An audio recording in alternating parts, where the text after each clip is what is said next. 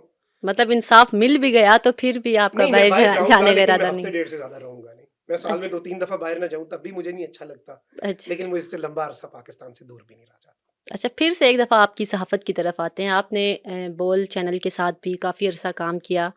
یہ بتائیں کہ اس کے عروج و زوال کی کیا کہانی ہے؟ دیکھیں، میں نے بول نیوز جب جوائن کیا تو 9 مئی کے بعد جب میں باہر چلا گیا تو میں لنڈن سے پروگرام کر رہا تھا. ہفتہ اتوار میں پروگرام کرتا تھا. ہفتے کے دن میں نے پروگرام کیا اور اتوار کے دن مجھے ایک اسکرپٹ ملا کہ آج آپ نے یہ انٹرو پڑھنا ہے. میری 2 مہینے کی تنخواہ بھی ان کے پاس تھی، مہینے کا اینڈ بھی تھا، وہ آپ کے ذہن میں یہ بھی آتا. لیکن وہ جو اسکرپٹ تھا وہ یہ تھا کہ آج ہم آپ کو بتائیں گے ایک ایسے سیاستدان کے بارے میں جس کی ضد، انا اور ہٹ دھرمی نے نہ صرف اس کی سیاست بلکہ ریاست کو بھی تباہ کر دیا. آئیے دیکھتے ہیں اس کے یو ٹرنز پر ایک رپورٹ.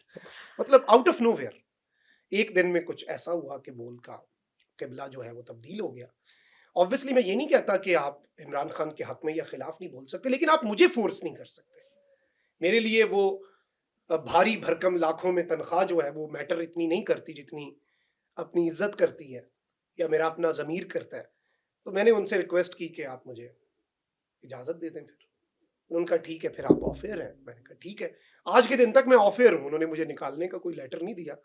میں تو اس معاملے میں بھی بڑا آپٹیمسٹک ہوں. مجھے تو ہے کہ شاید اس سیٹرڈے مجھے کال آئے گی کہ آ کے پروگرام کر لیں اپنی مرضی سے.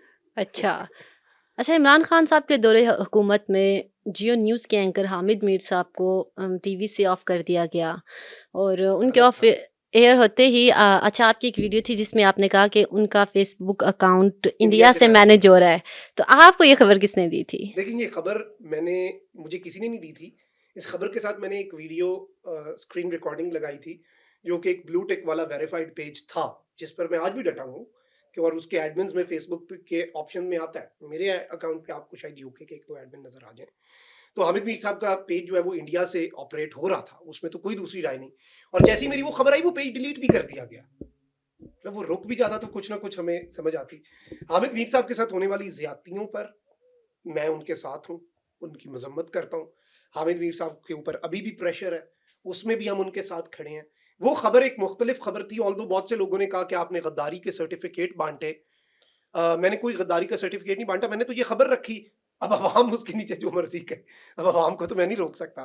لیکن آبویسلی میں سمجھتا ہوں کہ ایک چیز کا چلے میں اعتراف کر لیتا ہوں کہ we are very insensitive to violence against journalists, کیونکہ جب تک خود پہ جو ہم پہ گزرے تھے رنج سارے, جو خود پہ گزرے تو لوگ سمجھے, جب اپنی اپنی محبتوں کے عذاب جھیلے تو لوگ سمجھے, تو شاید جب خود پہ گزری تو بلوچ مسنگ پرسنز کا بھی خیال آ گیا, جب خود پہ گزری تو. لیکن چلیں, میں سمجھتا ہوں کہ اعتراف ضرور کر لینا چاہیے جہاں پہ آپ غلط تھے. تو انسینسٹیوٹی اگر ہماری تھی تو وہ غلط تھی, وہ نہیں ہونی چاہیے تھی. لیکن آج ہم ڈٹ کے کھڑے ہیں, ان کے ساتھ بھی کھڑے ہیں. اور میرا تو ہمیشہ سے یہ موقف رہا ہے حامد میر صاحب کے آف ایئر ہونے پہ, میں منظور پشتین کے چند بڑے مخالفین میں سمجھا جاتا تھا, اور ابھی بھی میرا ان کے نظریے سے اختلاف ہے. انہوں نے نعرہ دیا یہ جو دہشت گردی ہے اس کے پیچھے وردی ہے, میں نے نعرہ دیا یہ جو سونی دھرتی ہے اس کے پیچھے وردی ہے. I was the inventor of this slogan fortunately. تو اس کے بعد Asif Ghafoor sahib D G I S P R تھے, انہوں نے ایک پریس کانفرنس میں حامد میر کو یہ کہا, اور ساری قوم نے دیکھا کہ آپ کو منظور پشتین کا انٹرویو نہیں کرنا چاہیے. اس کے ایک دن بعد میں نے جا کے وہ انٹرویو کر لیا. مجھے اس ٹائم پہ ہم نیوز میں بھی بڑا پریشر فیس کرنا پڑا, میں نے آن لائن کیا ڈیجیٹل میڈیا پہ, لیکن میں نے اس انٹرویو کے شروع میں ایک بات کہی, اور میں آج کے دن تک اس پہ ڈٹا ہوں کہ I do not agree with what you say, but I will defend to death your right to say it. آپ کی بات سے مجھے اختلاف ہے اور میں اختلاف کرتا رہوں گا, یہی تو حسن ہے. پورا معاشرہ ایک ہی بات پہ لگ جائے. میں جو بات کر رہا ہوں, ایک اچھی فلم میں بیٹ مین فلم ہٹ ہوتی تب ہے جب جو بیٹ مین کا کردار ادا کر رہا ہو وہ اچھا اداکار ہو یا نہ ہو. جوکر بہترین اداکار ہونا چاہیے, کیونکہ جب ولن جو ہے یا آپ کا جو مخالف ہے جب وہ بہت اچھا ہو تو آپ کو تھوڑا کام کرنا پڑتا ہے. صحیح. The same happened with Imran Khan, انہیں بہت کم کام کرنا پڑا کیونکہ ڈیفینیٹلی مقابلہ بڑا عجیب سا تھا نا, کہ خاندانی سیاست عوام تنگ تھی. میں سمجھتا ہوں اختلاف رائے تو صحافت میں ہونا چاہیے, پولیٹیکل کمنٹری میں ہونا چاہیے, تجزیہ کاروں کا ہونا چاہیے. لیکن میں یہ کہہ دوں کہ حامد میر میرے مخالف بات کر رہے ہیں, اس کی زبان بند کر دو. بھائی کیوں کر دو؟ پہلے ہم مل کے لڑیں گے کہ اسے بولنے دو, اور جب اسے بولنے کی اجازت مل گئی پھر ہم دونوں ایک دوسرے کے خلاف پھر بول لیں گے, لیکن پہلے ہم اس حق کے لیے ضرور لڑیں گے. اچھا, صحافت کی بات ہو رہی ہے تو صحافت میں بہت ہی دو امپورٹنٹ پرسنالٹیز ہیں, عمران ریاض صاحب اور دوسرا ارشد شریف صاحب. آپ ان دونوں کے بارے میں کیا آپ کی رائے ہے, کیا کہنا چاہیں گے؟ شریف جو ہیں, عمران ریاض ہمارے بھائی ہیں بڑے اور ہم ان سے سیکھتے بھی ہیں. ارشد شریف تو ایک کلاس اپارٹ. ہم سب اپنے آپ کو پولیٹیکل کمنٹیٹر کہہ سکتے ہیں, ارشد شریف صحافی تھا. صحافت کی جو اصل ڈیفینیشن ہے اس پہ ارشد شریف پورا اترتا تھا. اور میں یہ بات ایک اور آپ کو بتاؤں کہ جب میں نے بول نیوز کا پروگرام شروع کیا اس کے مہینے بعد ارشد شریف شہید ہو گئے. تو جب میں نے وہ پرومو شیئر کیا تو obviously پوری میڈیا انڈسٹری آپ کو مبارکباد دیتی ہے, وہ شیئر کرتی ہے آپ کا ٹویٹ. تو ارشد شریف کا ٹویٹ آج بھی موجود ہے.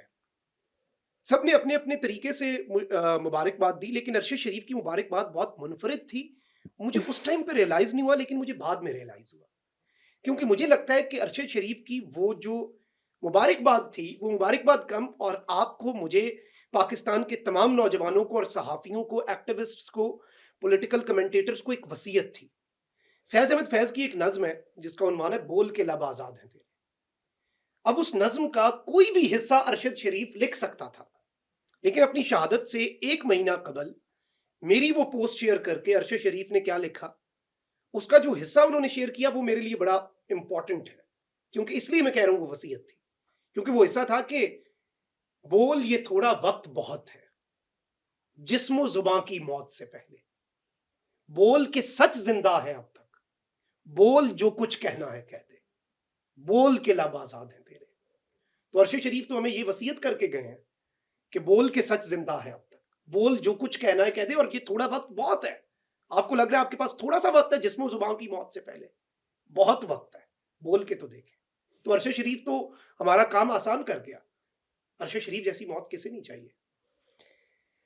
تھینک یو سو مچ آپ کا ہمیں وقت دینے کے لیے, ہمارے بہت سارے سوالات کے جوابات دینے کے لیے. بہت شکریہ اور بڑا مزہ آیا. Thank you very much and you welcome. Congratulations on conducting it so well. Thank you so much.